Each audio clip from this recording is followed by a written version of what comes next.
May isang babaeng lumabas bigla sa kurtina. At nang ito ay biglang lumabas, unting-unti siyang gumapang.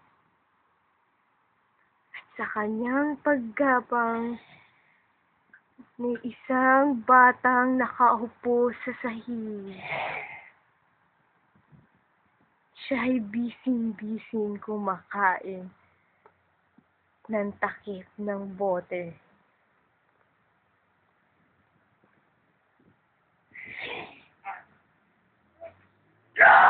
Ito ay nabigla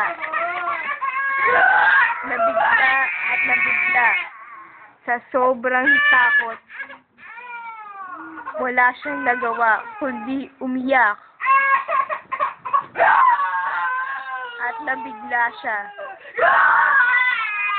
Lumapit na sa kanya ang isang monster. At pinatay siya sa takot. Iyak na iyak ang batang pobre. Pagkatapos nun, sinakal siya ng napakatindi.